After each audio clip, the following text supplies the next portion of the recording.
Hello, and welcome to the 37th session of the Abomination Vault's campaign diaries. Finally, at long last, it is Boss Skrawng's wedding. And that means lots of wedding games, lots of fun, mischievous mitflits, and just a lot of fun in general. I don't want to waste any time on preamble, I just want to get straight into it, so that's what we're going to do. Last session, the group had wanted to present Boss Skrawng with some wonderful wedding gifts. So they had gone and they had attacked some giant insects, beaten them unconscious, and dragged them back to town. Now, the next day, they had the obvious problem of trying to get these giant insects from Atari to the Gauntlet into Boss Skrawng's territory, which was now on the first floor underneath. The giant cockroaches, sure, stick them in a bag, carry them over there. But they had also knocked out a giant stag beetle, which is a large-sized creature. And that obviously came with some problems as to trying to logistically get that underground to the Gauntlet, as well as getting this raging, angry beetle anywhere. Their solution was, of course, to beat the shit out of it again and knock it unconscious. The group wanted to make themselves presentable, so they discussed maybe dressing up a little bit, but then they backed out of that idea, realizing that Boss Skrawng probably does not care or appreciate fancy costumes. And as all this was going on, Spook, who is new to the group and doesn't really know who Boss Skrawng is or what the Gauntlet actually has out there, he was very confused about this whole situation, understandably so. I watched Milo get fancy dressed and we've walked across town to beat the shit out of some bugs. What is going on? You said we were going to the Gauntlet. Yeah, these are the offerings to the bride and groom. Gods. Long story short, there's guy. He was kind of weak. We beat him, and we're kind of friends now, I guess. And he's getting married, so we're gonna go to his wedding. I mean, I think you can come. He didn't say anything about don't bring guests, so I guess you can come, but don't just, even if someone looks like they're gonna start a fight, just don't start a fight with them, I guess. Yeah, I mean, to be honest, I think you'd be more welcome there than we would be, if we weren't invited.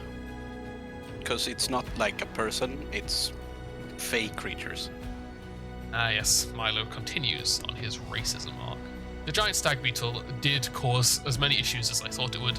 They began by just strapping ropes to it and dragging it the full distance up through the swamp to the Gauntlet. And then they remembered that they had collapsed the bridge, so they would not be taking it through the front entrance. They proceeded to float the giant unconscious beetle like a raft through the swampy waters. And then they recalled how tight the corridors of the Gauntlet were, so they just strapped it to their makeshift base by the little wooden boat area. With that, they headed down to the territory that Boss Skrawng had recently claimed. The tribe was living in the war room in the servants' quarters and the heavily trapped corridor leading to the war room. You might be wondering, how have they disabled the traps? That doesn't seem like something a Mitflit would be able to do, and you would be correct. The Mitflits had just dumped piles and piles of dead giant maggots on top of the traps, so they were basically just blasting into the dead flesh of maggots endlessly. You could hear muffled blasting sounds whenever you walked down this corridor. As our heroes arrived, Mitflits guarding the entrance did draw weapons, but they seemed to have been at least told that these people would be coming, and once they saw them, recognized them, they sheathed their weapons and greeted the newcomers. They eye you a little bit nervously. Greetings! Great! We're here to attend the festivities. And I hoist I don't even know what I'm carrying. Is it a bag of giant cockroaches? It's a net. Imagine like a fishing net, but it's full of cockroaches. Oh my god. Rad roach style? Like rad roach sized cockroaches? Or just regular sized cockroaches? You like size of corgis. The 6 of them. Corgis. The 6 corgi-sized cockroaches. As you show them the cockroaches, they always look excitedly at each other and nod at you and swing the doors open for you. Yeah, you would be excited about that, you little freaks. And so they made their way inside, they witnessed the pretty rapidly expanding colony of Mitflits, and then in a very crowded room, they reunited with Boss Skrawng, who was very happy to see them. Boss Skrawng sees you guys and hops down from his chair and runs over. Oh, you made it. Oh, lovely. I'm so glad you could make it to my wedding. Yes, absolutely. We're here and we're happy to be here. Yeah, happy to observe, you know? Well, please get involved. We have many wedding activities, and the main celebration will be later. I see. That sounds great. So we brought some gifts. Here we have these, and I'll flamboyantly show off the big nets of cockroaches. As his eyes go wide with excitement. Oh, they're glorious. He takes them and opens the net, and they all immediately scatter across the room, and the midlets start like diving and tackling them to the ground. Thank you very much. There's also, you know, an extra gift upstairs. A rather large beetle. He's a bit big. We couldn't bring him down, but I have to say he's magnificent. Oh, really? Very well. He snaps his finger at a surprisingly handsome midflit who approaches. Apparently there's a gift for me upstairs. Could you go locate it, please? The other midflit lets out like a hello sigh. Yes, I suppose I could. And he pushes past, gives you guys a bit of a sort of suspicious glance, and then steps away. Well, please enjoy the event, and I hope you bet well on the final ceremony. Bet well. Then Yes. he walks away back to his bride. I want to have a look around to see if I can figure out if any of these events look recognizable. As events and all. As events, yeah, not just like, you know, people having like a fight in the corner or something. So, what is a midflit wedding? Well, my interpretation of a midflit wedding is it's a bunch of chaotic games. And because roleplay is great, but prizes are better, each game is going to earn reputation with the midflits. And if they earn enough reputation, by the end of the wedding, the midflits will gift them various different items. Essentially, above board, this is just going to be a victory point system. Every game, they can earn points, and then at the end, they can spend those points in a unique shop full of homebrew items. Why did I make it victory points? Because Paizo love victory points. Every system seems to use them. Influence, victory points. Research, victory points. Infiltration, victory points, man. I did make it very clear from the beginning to the players that they will be earning points, and these points will be traded for prizes at the end to make sure that they knew there were actual stakes to these games and, you know, make them invested. The first game they went to was one that I have fondly dubbed Punch with a Punch. The midflits had presented a large bowl of fruit punch, and they had formed an orderly queue to add various different items to this punch. The party could also join this queue and add an item of their own. To partake, each member gives up a consumable item, and they add it to the punch bowl. They gain victory points equal to the level of the item they added. And of course, each player can only partake once because I don't want them to spam a bunch of points out of useless items. There's a couple of caveats. If anybody adds a poison, a midflit or two will die, they'll be kicked out of the party in a disgrace, and the entire thing will be off. And if a character so chooses, they can drink the punch. And in doing so, they will immediately earn 5 additional victory points, but they will be so sick that they cannot take part in the next game. Since this was a very easy way to earn points, all 5 of our heroes did join the queue. They watched as the midflits ahead of them added all kinds of weird and gross items, such as half-eaten worms, random seeds, little turds, and then it was their turn. Milo added a comprehension elixir, which is a level 2 item, so he earned 2 victory points. And then... Oh yeah. And then I want to drink some of it. Okay. You watch in horror as Milo scoops into the punch with a little nasty wooden ladle. Are you looking at what's in it, or are you just gonna try and like close your eyes and neck it? No. I don't even think about what's in it. But it's like, oh, I know this tradition, you know. Okay. It's like a group bowl. So I go over there, add my thing to it, nod to the midflits, take a scoop, and just gulp it down. All right. Those of you stood behind Milo, watch as he brings the ladle up, and you can see like a half-rotten rat leg dangling in his little sip, and Milo necks it, gets 5 points, but you immediately, your body just instantly rejects it, and you have to run off to a corner and throw up. I spend some significant amount of time there. Yeah. This stunt earned them 5 additional victory points, but it did mean he'd be out for the next game. May decided to add a Bravo's Brew, which made the punch a little bit alcoholic. This was another level 2 item, so 2 more points thanks to May. And May, of course, did not drink the punch, because who fucking would? Ornifex, like a fucking psychopath, added a bunch of caltrops to the punch bowl, earning 1 victory point. Does the thing we add actually need to be edible at all? It has to be a consumable, but it doesn't necessarily have to be edible. So like a fear gem would work. I mean, could I put in this? It's a consumable. Sure, yeah, you Amazing. can. Okay, I'm gonna. You gonna add caltrops, nerd? Whoever gets that in their throat is gonna die. Sounds like a good party. I don't know. I also have a spike snare. I thought this one would be like a prickly sensation. The thing is, it's either that or holy water. I don't know. I think this one would I be say more go fun. for it. It's amazing.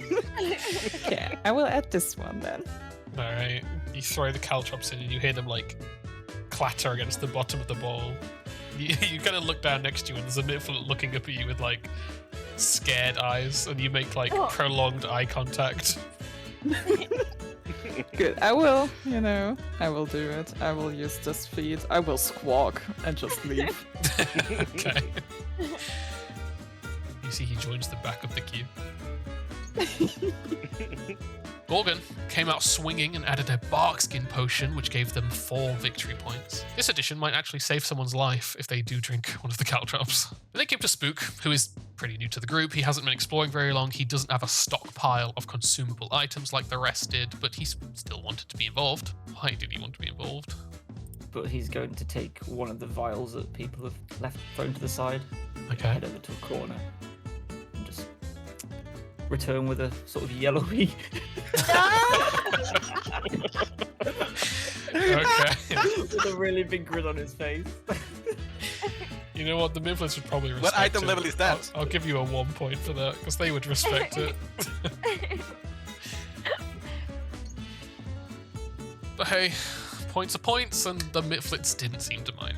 As you finish your turn and move along, that little Mifflet that was staring at Ornifex gets to the front and like takes a scoop and like drags the ladle along the bottom of the bowl to get a few caltrops. It turns and looks back at Ornifex as it sips, and you watch the little caltrops, like a few of them, drop into its throat. But then you see its like neck turn to wood, and it sort of just bulges a little bit, where the caltrops are like starting to block it, but getting stuck in the wood.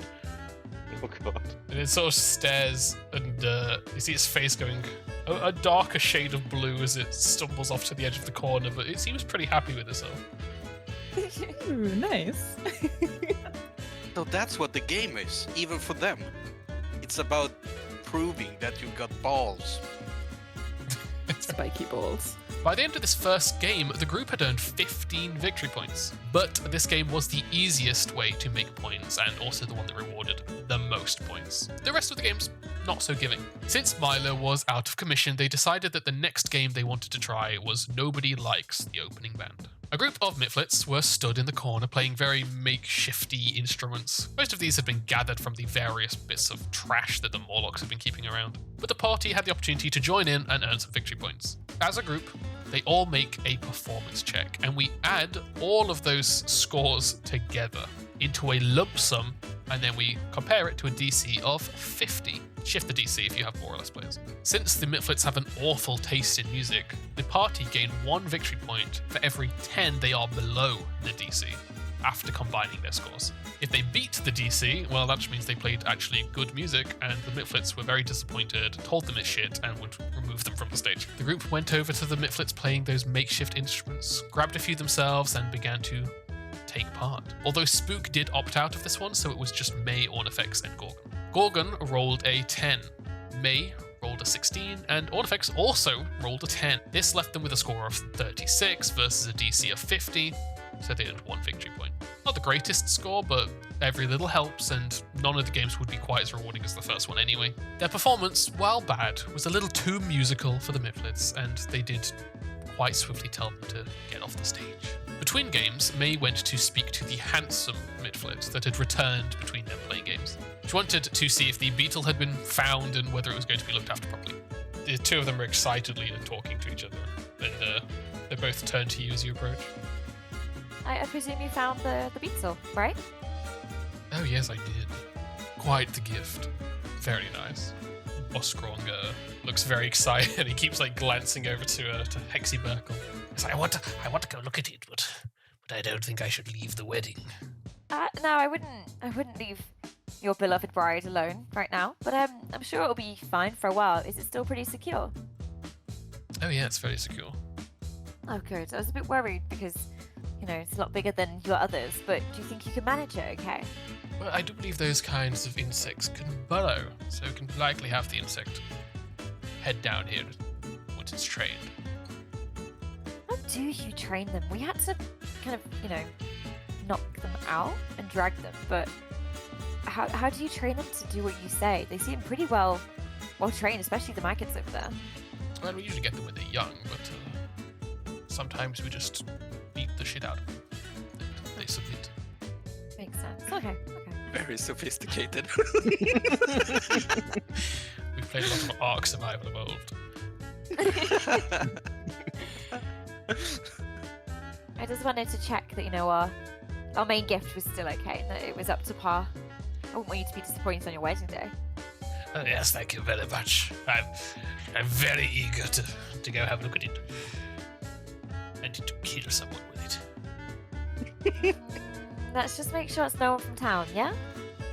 And of course, I'll have one by maybe it's standing in a tree or something. Charge them. Yeah, that seems fair. Maybe that can be one of the wedding games. I want to see that. Maybe next time. It's too late to be at You're hoping games. You're hoping to get married again. Well, what if we were to renew our vows? Is that a thing that fits you? I don't know. Depends if I accidentally kill her with brawl. I can see that, yeah. So we've done the music and we've tried the fruit punch. There's 3 left. Which is your favourite? What should we do next? I like the hungry caterpillar game. How do you do that? So you see that they're stacking that box over there with lots of little morsels. We put the maggots in, and you bet on who eats the most and who eats the least. What are we betting? Well, pride, your reputation. I see. And will you be playing with us? Oh, I can join you. Yes. Let's have a look. He starts shuffling over. I'm gonna look to the handsome one. Are you gonna join us? Oh, well, maybe. I'm not sure. It's a bit of a gratuitous game for me, but if you're going to be there, maybe I will. Oh, gross! I'm gonna just be like, and just leave. I'm not involved in this. I am walking away. Oh my god, that's so good. Alright, not Mace time. Next on the agenda was Hungry Caterpillars. In this game, the Mifflets place 4 maggots in a large box of food and place bets depending on how much food they're going to eat. The game takes place over 4 rounds, and each round, each maggot rolls a 1d4 to see how much food they consume. The players place a bet on the maggot they think will eat the most, and a smaller bet on the one they think is going to eat the least. The maggots included a white maggot, a black maggot, a speckled maggot, and a pink maggot, and our group decided to bet that the pink maggot would eat the most and the speckled maggot would eat the least. Guessing the maggot that eats the most correctly will give them 4 victory points, and guessing the one that eats the least correctly will give them 2 victory points. Since this game was entirely random, they ended up basing their choice on vibes. And I guess the pink maggot vibed well with them. I had the players roll for the maggots themselves, so all the pressure was on them to hopefully roll well for their maggot and roll badly for the rest. And since I don't want to just talk at you about how these maggots did, I made a really stupid animation, so enjoy!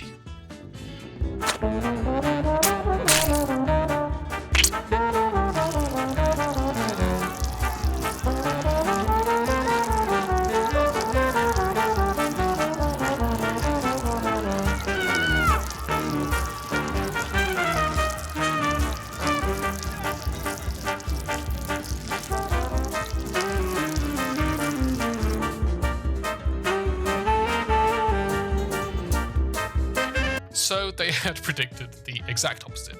No points, but that was fun. Hoping to recover and earn some big points, they moved on to the next game, Compliment Queen.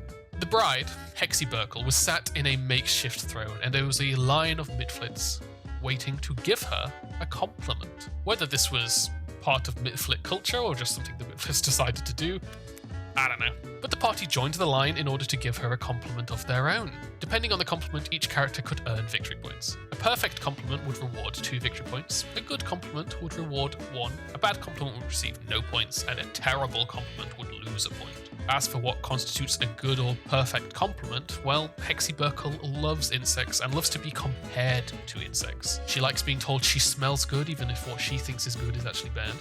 And she thinks herself very pretty, even if what she thinks is pretty is not. She's okay with compliments about her abilities or personality, but she prefers ones about her appearance. Our heroes joined the back of the queue and they tried to listen in to what kind of compliments the midflits were giving, but Hexy Burkle is a hard-to-read woman, and they weren't entirely sure. So by the time they got to the front of the queue, they kind of had to go off their own merits. One of Hex was first to give their compliment. I assume she's quite short, right? Yeah, all the midflits are very short. Okay, I will, go on one knee and do a little bow. Your Highness, you're so praised with beauty that even a praying mantis would pray to you as their goddess. Damn. Do, Nice. a bow, I believe. That's good. Hell yeah. How are we going to follow that? This was a good first compliment. Since it did touch on her beauty, I did give it 1 point. What prevented it from being a perfect compliment, despite being very smooth, was that while she did refer to a praying mantis, she did not directly compare Hexy Burkle to the mantis. Spook was next. My soon-to-be queen of the Gorelight. Your beauty reminds me of an insect I once came across in my cell a few weeks ago. I almost didn't feast upon it, but I'd say if this beauty was anything that towards its taste, you would be a delight. Okay. While the delivery wasn't quite as smooth, he did directly refer to her as beautiful and compare her to an insect. That did make it a perfect compliment for 2 points. Next, Milo. I'll give her a bow and clear my throat. Hexy Burkle.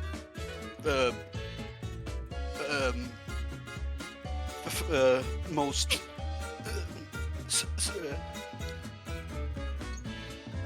Are there supple caterpillars? Because if there are, you would be one. Thank you.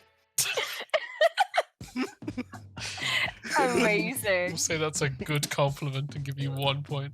Milo did need to work on that delivery, but comparison to an insect, sure, 1 point. Next, we had Gorgon. Oh, it saddens me so that I did not gaze upon your beauty until your wedding day. Otherwise, I would have swarmed upon you like flies and asked you to be my queen. Oh my god. What a perfect compliment. 2 points. Damn, Gorgon will be making Hexy Burkle swoon. Called her beautiful, technically referred to himself as an insect, but then called her queen bee. 2 points. Perfect compliment. Lastly, we had May. Good luck following all that up. I should have rushed in. These were puns, they were great. Okay, I'm gonna, bow down, look up, lock eyes with her, make eye contact. Your eyes shine with the iridescence of a lower cockroach's carapace, Your Highness. A perfect compliment. 2 points. No way. Comparison to insects? Check. Described her as beautiful? Check. 2 points. By the end of Game 4, the group was on a total of 24 points. Before moving on to the last game, Milo wanted to check out a particularly suspicious-looking midflit who had been stood in the corner glaring at everybody the whole time. He's wearing these light grey and red robes. He has a curled mustache and he's squinting at everybody, and as you approach, he kind of startles and straightens himself up a little bit. What? Oh, I was just, I saw you standing here, looking evil, so I just figured I'd say hi, introduce myself. We're at a party, after all. Mingling is part of the game. Okay, go on. So what's your name? I'm Milo. My name is Wilgie. Wilgie, I see. Do you have any special relations to the king? No, but I'm going to be officiating the wedding. Ah, so you're the the priest. Yes, priest will be. Ah, I see.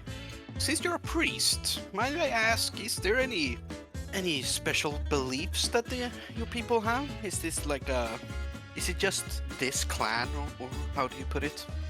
Or is there like a collective, a more unified belief? Well, we mostly worship Glornder, god of insects and pestilence. Ah, that makes sense. But are there any splinter cults? I don't know. I want to engage this guy in like tedious religious comparisons, like keep questioning him about mischief belief. Okay, make a diplomacy check. You keep him talking for like half an hour. When you see his face getting like more and more bored, and he eventually pulls out a knife, points it towards you, but then spins it and stabs himself in the leg. Ah, this human stabbed me! Stop! I did no such thing! All the midflits turn and stare at you. Boss Skrawng has like a shocked look on his face. I would never! I don't even have a knife! I can't believe he would bore me for 30 minutes and then stab me! Ah, it's a metaphor! I bored you like the knife is boring into your leg. He just looks at the knife still sticking into his leg. No! Well, I get it. Quite clever. And I'm gonna give him like a, like a sly smile, like we're in on the thing together. He seems very confused. Mm-hmm. And I'm gonna rejoin my friends. Not every NPC has to be important. This guy was here just to add a bit of depth to the otherwise quite plain midflits. But on to the fifth game, Chef Griddy. There's a famous midflit chef at the wedding called Chef Griddy, who is making truly awful meals. The party can partake in these meals to earn victory points. They can eat as much as they want. Every meal earns them 1 point. However, after every meal, they have to make a fortitude saving throw. If they fail, they throw it all back up and lose all the victory points they accumulated from this specific game. The DC starts at 10 and raises by 3 after every round. Trigger warning, this one gets really gross. Our 5 heroes sat down at the table and like a fucked up teppanyaki chef, the midflit began preparing various little bites. The first meal was the finest of swamp tree bark, topped with freshly squeezed caterpillar guts. All 5 of our heroes ate the meal, and nobody threw up, and nobody backed out. A second meal was prepared. Smashed cockroach with decorative, spiced wasp stingers. This one proved too much for Onifex, and she threw up, losing her points. She was out of the game, but nobody else backed out. The third meal was slightly improvised, as Chef Griddy scooped up the vomit, put it in a shaker cup with some stick insects, and presented one chunky, crunchy wood bite to each of our heroes. May tapped out before eating this one, locking in 2 points. I'm gonna lean into Gorgon. Yep. Don't do it. All Gorgon can think about his number 2 on his list, like, no, I have to. Don't do Alright. it, man. Gorgon eats. Is Milo not eating? No. Spook, are you eating? I mean, like, technically, it's skin and vomit, which was the second thing we just ate, so it's not that bad, right? Is that a yes from Spook? Yeah. Milo had also backed out, locking in 2 more points, but Gorgon and Spook went for it. Spook choked and threw all his meals back up, losing his 3 stocked points. And that left Gorgon alone. He resolved to stay for 1 more round. A scorpion was peeled and seared like a prawn, and then laid across some tempura leaves. Comparably, this one actually looked quite nice. At first, it looked like Gorgon was about to lose it all, but an insane hero point saved him and earned the group 4 points. By the end of Game 5, they had earned 8 points to a total of 32. But now it was time for the wedding ceremony, and that meant an opportunity to earn big or lose it all. In a midflit wedding, first they exchange gifts in the form of insects. Then they fistfight, trying to determine which one of them will be the protector. And then they could do sexy things in private. But a battle meant betting. As Boss Skrawng and Hexy Burkle do battle, the party had the opportunity to make either a confident or a timid bet. A confident bet means that if they choose the correct winner, they double as many points as they give up. But if they lose, they get nothing. A timid bet means if they choose correctly, they get 5 points, but if they choose wrong, they get half the points back. To determine a winner, Boss Skrawng and Hexyburgle will both roll a 1d20. The highest gains a brawling point, and then they roll again, but the winner from the last round rolls with a stacking -3 penalty, which resets on a loss. The first to 5 brawl points is the winner. Everybody gathered around the side of the room as Hexyburgle and Boss Skrawng climbed up onto the central table. They each lovingly presented each other with a gift. Boss Skrawng pulled out a scarf-length centipede and wrapped it around Hexyburgle's neck. She, in turn, presented him with a baby giant solifugid, just as Bite Bite had been. Both gifts were received very well, and after spending a few moments swooning, they handed them off, and the battle began. The party placed their bet on Boss Skrawng, a confident bet of 10 points on Boss Skrawng. Once again, I had the players roll for the competitors. They decided that they would take it in turns to roll for Boss Skrawng, while Milo would look after Hexyburgle's side. Round 1. 1 point to Boss Skrawng. Round 2. 1 point to Hexyburgle. Round 3. 1 point to Boss Skrawng. Round 4. 1 point to Boss Skrawng. Round 5. 1 point to Hexyburgle. Round 6. 1 point to Hexyburgle. Round 7. 1 point to Boss Skrawng. Round 8. 1 point to Hexyburgle. Round 9. 1 point to Hexyburgle. Hexyburgle knocked Boss Skrawng out cold, and then she dragged him to his feet, and after some final pleasantries, they said their goodbyes and departed. Alheris had lost 10 points and finished the event on 22 points to spend. The shop contained a bunch of homebrew items. Major ones included a +1 striking blowgun that can cause persistent poison damage on a crit, some consumable gloves that grant a one-time use of flight, some nectar that calls a giant stag beetle into battle, and a very special IOU from Boss Skrawng that could be redeemed for anything, regardless of the risk to the Mifflin's safety. There are also some smaller bits and bobs in the shop. You can find all of these items for free in my Discord in the Homebrew content channel. There's a link in the description. After a lot of deliberation, they ended up going with the King's Receipt because it could be all kinds of useful, and the Moth's Gloves, purely because apparently I drew it looking so sad they felt the need to free them and destroy the item. As well as 2 bulging maggots for healing. I will say, if you get the moth gloves, I will take off the moth of that thing. Look at the poor creature. This is horrible. It's crying. Yes, I would release it. This is why I said that they're all useful, but some of them you might be morally opposed to. Because I gotta say, Gorgon would have wanted the moth gloves, also just to release it. So they got their loot, said their goodbyes, and left. They didn't immediately free the moth from the gloves, thinking that would be a little bit rude. I'll let you know when they do free the moths. Spoiler, they end up forgotten in the stash for a long time. With the wedding done and their fun had, it was time to go back to exploring. They returned to the torture chamber and pushed on from there, quickly finding the upper temple to Nimbaloth. This vast octagonal chamber is mostly empty.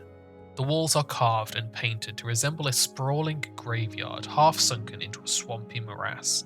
Yet all the graves in the mural are open and empty. Carved images of shrieking ghosts parade upward and into a hungry pupil of a malevolent eye at the apex of this room, 30 feet above. A circular 15-foot diameter platform sits in the middle of the room, raised 3 foot off the surrounding floor. The platform supports an altar stone made from an irregular slab of rock marked by 7 deep indentations, almost as if a huge 7-fingered hand had gripped the stone with enough force to leave grooves behind. Now and then, a faint blue light flickers and pulses inside one of these indentations. Small objects lie heaped around the top of the altar. Ornifex could tell the objects atop the altar were severed hands of some kind. As soon as they entered the room, they were hit by this wave of dread. Like the previous battle, this room had a wave of near constant fear, which couldn't be reduced unless they critically succeeded. Despite a fair few of our heroes taking on this fear, this battle was actually really easy for them to overcome. Surprisingly so. So easy, in fact, that my players were pretty certain that something terrible was about to descend on them. But nothing came, and our heroes got to enjoy the power fantasy of just tearing through some low-level enemies. The Flicker Wisps tried to use their confuse ability to turn the party on each other, as that was technically their best offensive option. However, they only succeeded a couple of times, and when they did succeed, the party managed to roll pretty low on each other, not dealing too much damage. Spook did use his confident finisher on Milo, but the damage was a low roll. And Gorgon, when he was forced to hit Spook, rolled like 15 damage, which at this level is not that much. Basically, quick fight, nice and easy, felt good for our players to just smash through some enemies. And they leveled up off of it.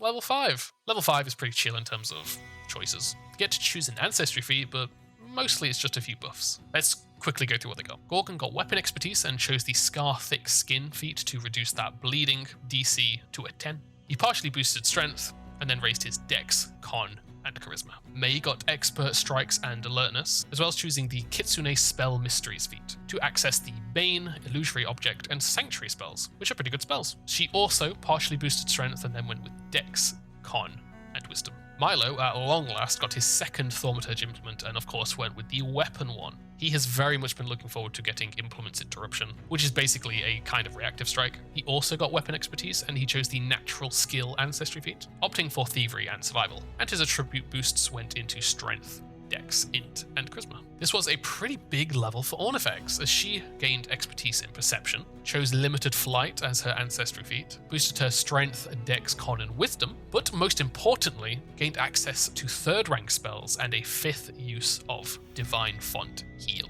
Spook also gained weapon expertise, and he took the Goblin Weapon Familiarity to make his Dog Slicer legal. He boosted Strength, Dex, Con, and Charisma. Best of all though, his Precise Strikes now deal 3d6 damage. Those are some good upgrades. I hope they use them well. But after leveling, we ended the session. I really enjoyed this session. Homebrewing an entire Mitflit wedding let me flex some of those creative muscles, and it just felt really nice to come up with some fun, low stakes activities for our players. They seemed to really enjoy the break from the doom and the gloom, and it was really nice to see them just sort of let loose and goof around a bit. I will put all of today's party games in my Discord, as well as all of the homebrew items, so if you do want to check them out, just head to the link in the description, head to my Discord, find them in the homebrew content channel. And then you can take them and make your own fucked up wedding. If you enjoyed this video, then please like, subscribe, comment. We recently hit 300 subscribers, which I am so grateful of. The support you guys have shown has been entirely unexpected, and I can't wait to just keep giving you more content, more stuff to enjoy. That is all from me today, though. I shall see you soon. Bye-bye.